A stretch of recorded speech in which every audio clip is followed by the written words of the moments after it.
Hello అండి. నా పేరు డాక్టర్ స్ఫూర్తి. Fertility consultant 49 hospital Kukatpally branch. So, ఈరోజు ఇవాల్యుయేషన్ ఆఫ్ మేల్ ఇన్‌ఫర్టిలిటీ అనే టాపిక్ గురించి డిస్కస్ చేద్దామండి. అంటే మేల్ ఇన్‌ఫర్టిలిటీకి ఎటువంటి టెస్ట్‌లుంటాయి డయాగ్నోస్ చేయడానికి అండ్ ఎవరెవరికి చేస్తాము అనే దాని గురించి మాట్లాడదాం. సో, నార్మల్‌గా మేల్స్ అంటే ఫీమేల్, మేల్ రేషియో చూసినప్పుడు males are equally responsible for infertility అని. అంటే 50% కాజెస్ ఫీమేల్‌లో ఉంటుంది. 50% మేల్‌లో ఉంటాయి. సో, ఈ మేల్ ఇన్‌ఫర్టిలిటీని ఎలా డయాగ్నోస్ చేయాలి అంటే ఫస్ట్ ఒక డీటెయిల్డ్ హిస్టరీ అండి. హిస్టరీలోనే మనకు చాలా ఇష్యూస్ అనేవి బయటపడతాయి. అంటే పేషెంట్ ఆక్యుపేషన్ ఏంటి, పేషెంట్ వాళ్ళ డే టు డే యాక్టివిటీస్ అంటే లైఫ్ స్టైల్ ఈ ఈ ఈ అంతా హిస్టరీ తీసుకున్నప్పుడు మనకు అందులో ఏమైనా లైఫ్ స్టైల్ ప్రాబ్లమ్స్ ఉన్నాయా, ఇంకేమైనా ఆక్యుపేషన్ రిలేటెడ్ ప్రాబ్లమ్స్ ఉన్నాయా అనేది కూడా తెలిసిపోతుంది. సో, అలానే ఏమైనా జెనెటిక్ ఇష్యూస్ ఉన్నాయా, ఫ్యామిలీలో ఎవరికైనా హిస్టరీ ఉందా అనేది చూసుకోవడం కూడా చాలా ఇంపార్టెంట్. ఏదైనా జెనెటిక్ కాజెస్ రూల్ అవుట్ చేసుకోవడానికి. సో, ఒక detail history and examination, regular detail examination, local examination చేస్తారు. సో, లోకల్ ఎగ్జామినేషన్ చేసినప్పుడు టెస్టిస్ సైజ్ ఎలా ఉంది, వాల్యూమ్ ఎలా ఉంది అనేది చెక్ చేసుకుంటారు. ఇంకా వెరికోసీల్ లాంటి ప్రాబ్లమ్స్ ఏమన్నా ఉన్నాయా అనేది మనం చెక్ చేసుకోవచ్చు. సో, ఇదంతా అయిన తర్వాత నార్మల్‌గా height, weight, general examination, local examination అంతలో మనకి ఇష్యూస్ అన్నీ కొన్ని బయటపడతాయండి. అలాగే దాని తర్వాత ఒక సీమెన్ అనాలిసిస్ అనేది రొటీన్‌గా అందరికి అడ్వైస్ చేస్తాం. సో, సీమెన్ అనాలిసిస్‌లో కౌంట్, మొటిలిటీ, మార్ఫాలజీ అండ్ దాని పీహెచ్ ఎలా ఉంది సీమెన్‌ది అనేది ఇవన్నీ చెక్ చేసుకొని ఇంకేమైనా ఇన్ఫెక్షన్ ఉందా అనేది రూల్ అవుట్ చేసుకోవాలి.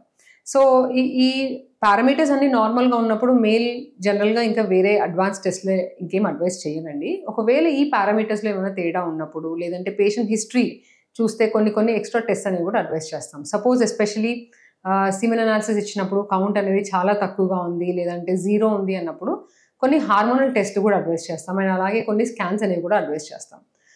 సో, ఎస్పెషల్లీ 0 ఉన్నప్పుడు ఎందుకు 0 ఉంది అనేది చూసుకోవడానికి మనకి కొన్ని హార్మోనల్ టెస్ట్ ఉంటాయండి. అంటే మేల్స్‌కి ఏమేమి హార్మోన్స్ ఇంపార్టెంట్ అంటే FSH, LH, estradiol and total testosterone levels and also prolactin levels. So, ఈ హార్మోన్స్‌లో ఏదైనా ప్రాబ్లమ్ ఉంది అన్నప్పుడు మనకి కాజ్ ఫర్ అజూస్పర్మియా అనేది బయటపడుతుంది. అంటే ఇప్పుడు నార్మల్‌గా ఏమవుతుందంటే ఈ ఎఫ్ఎస్హెచ్, ఎల్హెచ్ అనే 2 హార్మోన్స్ బ్రెయిన్‌లోంచి ప్రొడ్యూస్ అవుతాయి. ఆ ప్రొడ్యూస్ అయిన హార్మోన్స్ వెళ్ళి టెస్టిస్ మీద పనిచేసినప్పుడు టెస్టిస్ నుంచి testosterone production and also sperm production అనేది జరుగుతుంది. అలా ప్రొడ్యూస్ అయిన స్పెర్మ్స్ బయటికొచ్చి కరెక్ట్ బయట ట్రాక్‌లోంచి బయటకొస్తాయి. సో, ఎక్కడైనా ఇష్యూస్ ఉన్నప్పుడు మనకి ఆ స్పెర్మ్ కౌంట్ అనేది 0 వచ్చే ఛాన్స్ ఉంటుంది ఆర్ మరీ తక్కువగా ఉండే ఛాన్స్ ఉంటుంది. ఎప్పుడైతే ఈ బ్రెయిన్‌లోంచి అసలు సిగ్నల్సే సరిగ్గా వెళ్ళట్లేదు అన్నప్పుడు మనకి ఈ ఎఫ్ఎస్హెచ్, ఎల్హెచ్ అనే హార్మోన్స్ చాలా తక్కువగా ఉంటాయి. అలాగే టెస్టోస్టెరాన్ అనే హార్మోన్ కూడా చాలా తక్కువగా ఉంటుంది. అలా ఉన్నప్పుడు హైపోగొనాడోట్రోపిక్ హైపోగొనాడిజం అని డయాగ్నోస్ చేసి దానికి తగ్గట్టు హార్మోనల్ ఇంజెక్షన్స్ అనేవి ఇవ్వడం జరుగుతుంది.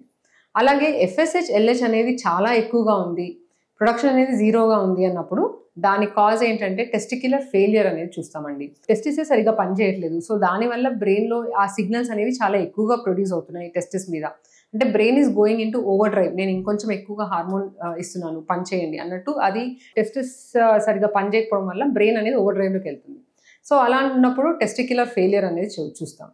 సో, అలా కాకుండా ఒకసారి హార్మోన్స్ అన్నీ ఒక్కొక్కసారి నార్మల్‌గా ఉంటాయి అండ్ స్పెర్మ్ శాంపిల్ ఇచ్చినప్పుడు కౌంట్ అనేది ఒకవేళ వాల్యూమ్ అనేది చాలా తక్కువగా ఉంది, లేదంటే ఇంకా స్కాన్ చేసినప్పుడు ఏదైనా బ్లాక్‌లా ఉంది అన్నప్పుడు అది అబ్స్ట్రక్టివ్ అజూస్పర్మియా అని డయాగ్నోస్ చేస్తాం. సో, ఇలా అబ్స్ట్రక్టివ్, నాన్ అబ్స్ట్రక్టివ్ అజూస్పర్మియాస్‌కి మనకి హార్మోనల్ టెస్ట్‌తోని మనకి ఇష్యూస్ అనేవి బయటపడతాయి.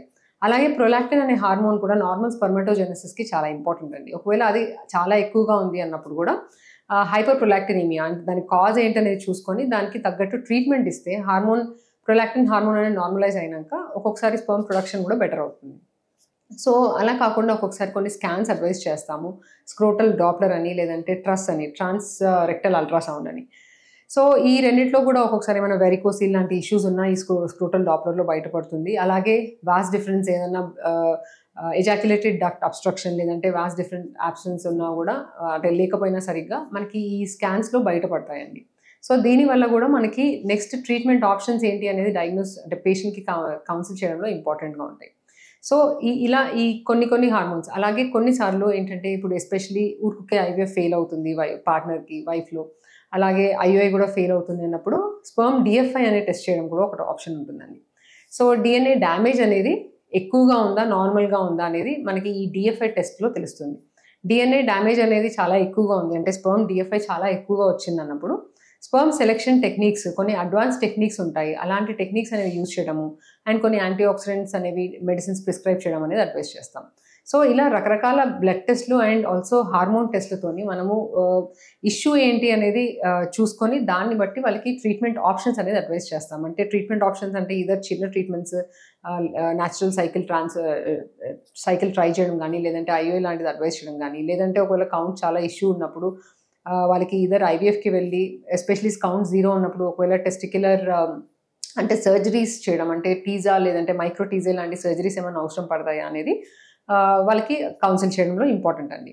సో ఇంకా ఈ టాపిక్ గురించి ఏమైనా డౌట్స్ ఉంటే మీరు మమ్మల్ని సంప్రదించవచ్చు. Thank you.